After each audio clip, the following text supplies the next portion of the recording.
Hello everyone, thank you so much for joining me. Today we have Bev from Maysama. I'm super excited to have her, and she is the founder of Maysama, and you have achieved global recognition.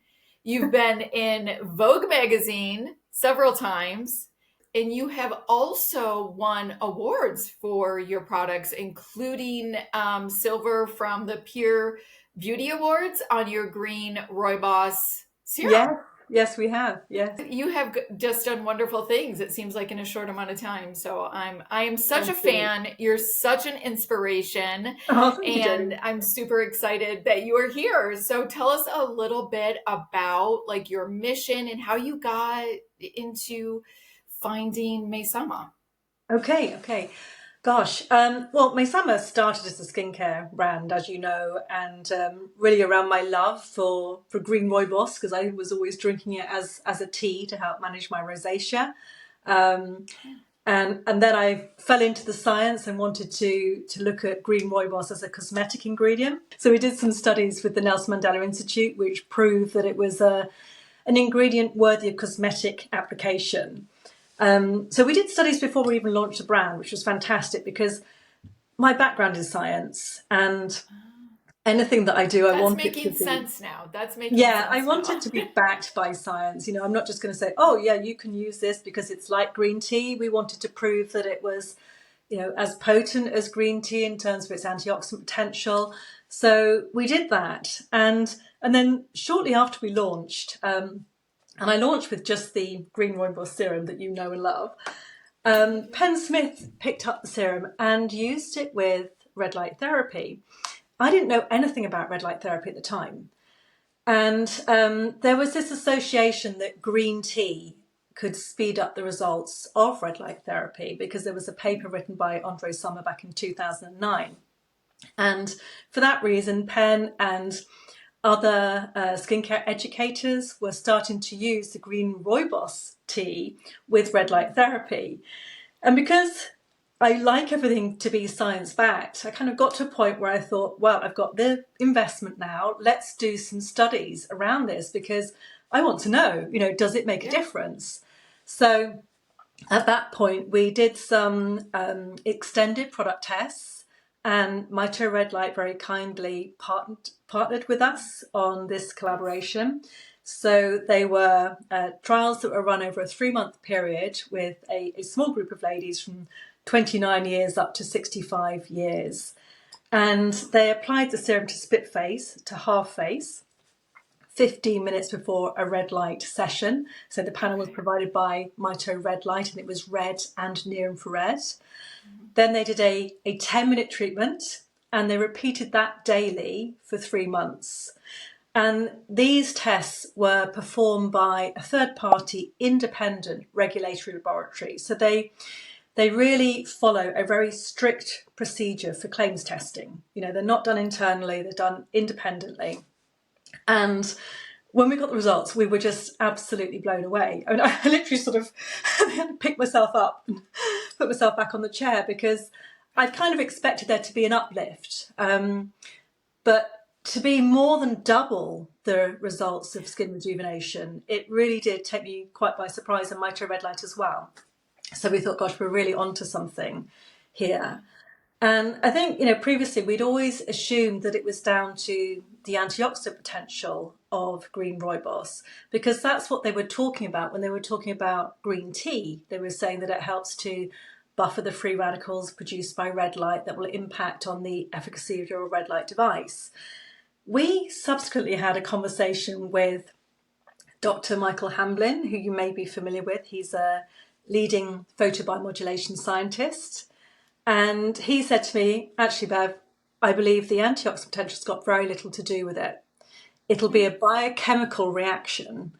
And within 10 minutes, he was firing science papers over to me saying, this is why, this is why. And we're like, oh gosh. So actually, there's probably not as much parallel with green tea as we previously thought. There is this unique biochemical reaction of the green rooibos, and it's to do more with mitochondrial bioenergetics, so it increases the amount of ATP produced by mitochondrial respiration, but it also alters substrate metabolism.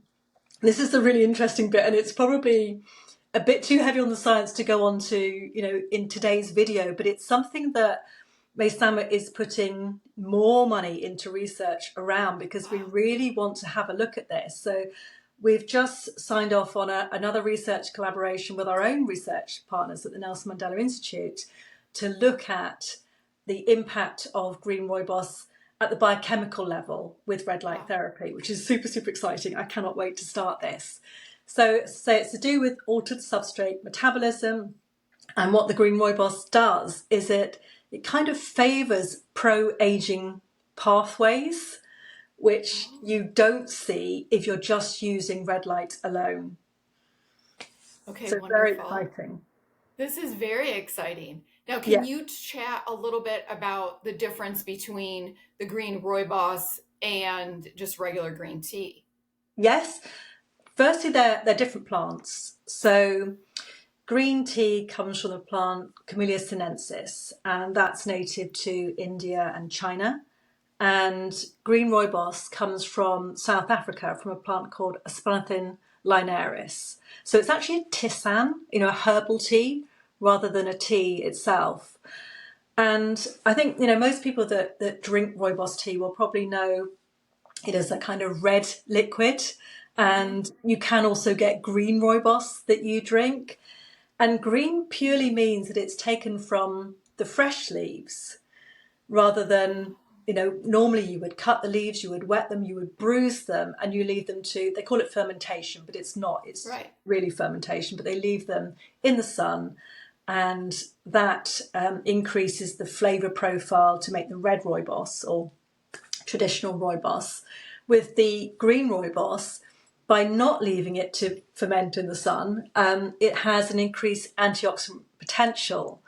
But that's just green rooibos. If you take Maysama's green rooibos, we take it from sustainable farming, and then it goes through a patented extraction process, which increases its antioxidant potential 70 times. So it's 70 times more potent than standard rooibos. So it's Wow. actually registered as an API ingredient, so an approved active pharmaceutical ingredient, and it's used in the pharmaceutical industry to treat diabetes. And it was some of these Interesting. papers that Dr. Hamblin was throwing my way and saying, look, see how it alters substrate metabolism. It favors glycolysis. Glycolysis it helps with cell proliferation, which is what we're seeing. This Yes. is why we're seeing, the proliferation more of the fibroblasts, which is, the cells that produce collagen, and we get Yes. Yes. anti-aging benefits. And that's the really exciting side of it. You won't see that with green tea. So I know there's other companies out there that Yes. are starting to release green tea serums, as you mentioned to me. Mhm. And that Yes. did kind of tickle me, after we got our results, how other companies started to follow suit, and other companies that Yes. were saying, no, you should be starting with clean skin, all of a sudden launched their own skincare range. Yes. So I don't know whether you've seen Yes, that that was too. my main, yeah, that was a question that I had for you is like, well, your studies came out and then I'm noticing that other people are coming out with green tea, but it's not the same, It's not the obviously. same. Not the same. No, I mean, so not to that's say that you don't really, get a benefit with green tea, because we know that green tea kind of accelerates, mhm. the results that Andre Sommer got from red light therapy. That was proven. It was a small study, but there was evidence there, and you certainly will get a result from using any antioxidant. But the green rooibos extract, a spalathine enriched green rooibos extract, which is what our hero ingredient is in a league of its own. Only makes sense that you've created this amazing product, the serum, and then now you've just recently launched the red light Exactly, therapy because it's that is going taken to on go that journey. perfectly with the serum. Yes. Well, this was it. That When I started Maysama, as I said, I didn't know anything about red light, but everything evolves. And I think the journey that it's taken us on is absolutely wonderful, because it's all about the science. And you asked me what my mission, with Maysama is, and it's always been about optimizing skin health. And we do that through our product offering, which clearly is the Green Rooibos Serum, and now it includes the red light therapy. but it's also about education. You know, I really think that we've become experts in the field of photobiomodulation by default because it's taken us on this journey. And I want to share that knowledge with people so that they can help optimize protocols for red light therapy now, which isn't Yes. really being done. Yes, you're absolutely right. And especially with the pulse light that I noticed that you've been Yes, talking about a lot lately. And yes, we've kind of had a little chat about this. Like I've kind of heard about it from others, but there's not been any discussion about the science behind it, what it's supposed to do. And now yeah, you've really dove deep into that. So tell us a little yeah, bit about, and that's really, I mean, that stands out with this. So yes. first of all, let me get into this because this is, and Okay. then I want you to talk about the pulse lighting. So the first thing, and thank you so much for sending this to me. I got this, and I think it was on Friday, and I've already used it a couple of times, and I can tell you this is the first thing that I noticed is how it's light, but you notice the quality of this device. Like this is a very quality device. It's portable. It's not big. It's not bulky. You can take it anywhere, and then you can definitely put it on your desktop, and it's going to look lovely because it's not like this big, bulky, huge thing. And it's also this touch screen in there. Yes, yeah, So this is wonderful. It's red light, near infrared, it and is. it Yeah, also does the pulse light, which you're going to talk about in just a minute. yes. Um, I do want to really quickly, because this is on my mind right now. Let's talk about Roasca really quickly. Okay. Can people with Roasca use near infrared? I hear so many different things about that because there could be some heat and that could irritate, you know, people with Roasca. What are your Okay. thoughts on that? For me, it's been hugely beneficial. I mean, I have rosacea, and I Yes, do that's why. switch between a type 1 and a type 2 rosacea. I still get flare ups now and again. For me, I always use a combination of red and near infrared. And as you Okay. saw from our studies, that was a combination, that was a combo device, red and near infrared. And the results that we saw for erythema, which is redness to the skin, was again a very significant reduction, and it was 3 times more the reduction than when you use the serum, you know, with the red and near infrared panel as well. So for me, I'm pretty confident, you know, that Okay, it's good. beneficial to rosacea. I think we're all individuals, Yeah, so it's difficult to say across the board, but right. for me, certainly. For Yeah. others, we've certainly had people feedback to us that you know, a combination of red and infrared plus the serum has really helped their rosacea reduce. So, all right, tell us a little bit more about this wonderful device, the pulse light, what, yeah, I'll let you Okay, go ahead and okay. talk. Gosh, yeah, I have my panel here too. So, I mean, with regard to pulse light, that's just really top line what I see as the main benefits of pulse light. And I will say that I am going to be doing a really deep dive with Mary, your friend Mary, Skin Obsessed Mary. So Great. Okay. that will take it, you know, even further, because I think it's more than we Wonderful. can cover in today's videos. Because I know we're going to talk about some of the other devices as well. But Right. you know, to top line it, there's evidence around pulse light improving the penetration of light, what I call the Heineken effect. Pulse light helps the light to reach parts that non-pulse light doesn't effectively. So there's evidence Okay. around that. That can be really important for melanin-rich skins. Because the study Okay. that showed that was using melanin filters and showed that it could actually help get through melanin. So that's useful to know. Then we have the impact that it has on the absorption of skincare, which, you know, for me was fascinating. And this, I found so many studies now in support of pulse light because, again, it took me on this journey. But the initial conversation was with Andre Summer, and he said to me, "You should be using pulse light because it will help the absorption of skincare." And he explained to me how that works. So when we shine red lights on the cell, it actually increases the volume of the cellular fluid, the cytosol, so the cell expands. But when you turn the light off, it contracts. Now, the cell will be surrounded by micronutrients if you're using skincare, and as it contracts, it literally sucks those micronutrients into the cell. So it's really beneficial to pulse the light on and off if you want to use it as part of your skincare routine. And that, I think, is the beauty of the little devices that we're using, you know, like the Urchin and the Bionstone massager. You know, people say, oh gosh, surely the red light, you know, the power of it, the irradiance of the red light in these devices is too low to have any impact. Absolutely not. Jodie, you yourself have done your own research around this. Yep.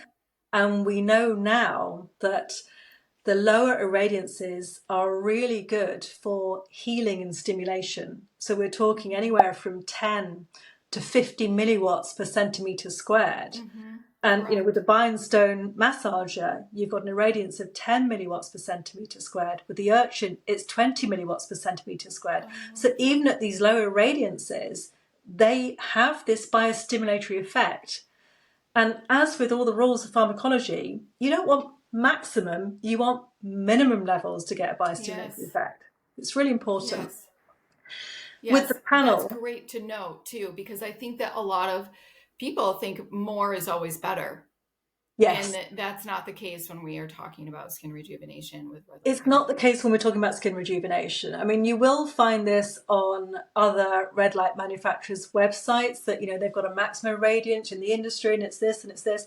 And I'm not saying that's not important for other applications. It is.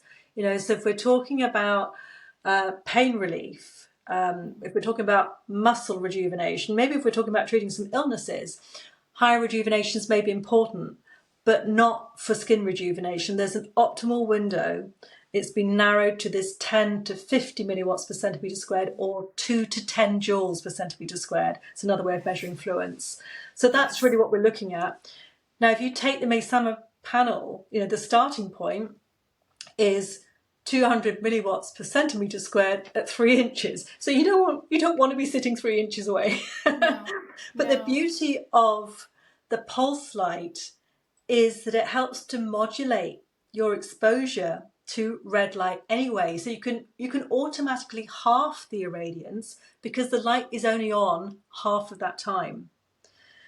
Now, there's a reason why we have the light on and off as well to help modulate your exposure, and it's to do with the free radicals. And you may have heard me talk about this before.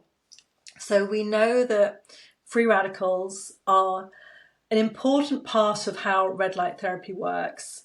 So you have exposure to red light and it generates ATP. Free radicals are produced as a byproduct, and they're really, really important stimulatory molecules. You know, they kind of kickstart the whole biostimulatory process. But if they carry on, well, if you have prolonged exposure to red light, then you will get accumulation of these free radicals. And again, you might have heard me talk about the biphasic dose response, where a little bit of stimulus gives you a bit of response, more of the stimulus, more of the response. But there is a trigger point where beyond that, it starts to slow biological processes. It starts to come down and eventually inhibits. And that's what we're trying to avoid. And if you use the pulse light, you don't get into that situation, because you have a situation where you shine the light on and you've got reduction of ATP and production of free radicals. You turn the light off and the cell uses up its ATP reserves, and then the free radicals dissipate because they have a really, really short lifetime. You know, we're talking milliseconds. So you don't get the accumulation of free radicals. So you don't get into this situation of oxidative stress. Okay. It's fascinating, and it's very fascinating. Yeah, it's just the perfect storm to use pulse light. You know, it modulates your exposure to these free radicals. It improves the uptake of skincare, better light penetration. We know if we get more of these cells that we get better cell proliferation. We've got more cells that can produce collagen, and all that impacts on pro-aging effects. Yes. So, and you suggest using this about 10 minutes? It doesn't need 10 minutes. The 10 minutes is there. I mean, you've got a timer of 1, 3, 6, and 9 minutes. Yes. Now, you don't really need 9 minutes, but there may be some people out there who just don't get on well with pulse light, because whilst we provide you with goggles, you will see the light pulsing. It's pulsing at 10, you can choose, you can have 10, 20 or 30 hertz. And that's basically just a measure, it's the frequency. So if we take 30 hertz, for example, it pulses 30 times per minute. Okay. And 10 would be 10 times per minute. Actually, you'll find 30 a bit more comfortable to tolerate than 10. Got it. And if you got up to 100 hertz, then actually it's kind of so fast that you don't actually see it pulsing. But we just offer 10, 20 and 30 hertz within the panel, because generally the lower frequencies, evidence would suggest that they work better. Okay. But yeah, the 9 minutes is there because, again, you might use it for other applications. You know, what if you suddenly hurt your leg? You thought, well, I'm going to use it for a bit of muscle recovery. I'm not going to restrict it and say you can only use it for skin rejuvenation, but this is a targeted treatment device designed for this reason. So the optimal treatment time really is between 1 to about 7 minutes. And it will be different per person. You know, we've all got different skin. We've got different redox potential within our cells. So it's never one size fits all completely. So you want to have that range. That. Listen to your skin, and you Listen have to to have that skin. range. Yes. Yeah. Find that optimal dose for you, I'm assuming. Yeah. Exactly. We can give you a window, but we cannot be more precise than that. That makes sense. Yeah. Okay, great. And then you can use this then for muscle recovery. No reason why you couldn't. Absolutely. You could get. I mean, you hear of people taking a mask and wrapping it around their arm if they've sprained their arm. You can do whatever you want. It also has a lovely ambient sleep mode, so you can put it on like a reduced intensity. And it's just fantastic if you suffer with insomnia. You know, sometimes I just have it by my bed and just put it on for 10 minutes at a reduced level. And I find it helps me to sleep. So, you know, it is multifunctional in that sense. Yeah. Okay. I'm glad that you brought that up. That was my question about that. So I can put this by my bedside and use that ambient mode. Absolutely. Do I shine it on me or kind of away from me, or it doesn't matter? It wouldn't really matter, Jodie, because it's up to you, really. Again, you've got different light intensities from 10 up to 100%. 25. Yeah. I think it's 25, 50, 75 and 100.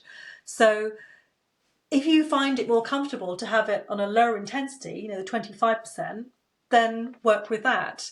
So whether you shine it directly on you or have it higher and shining away from you, it wouldn't really matter. But you're going to have the benefit of that, you know, just helping to get you into that sleep mode.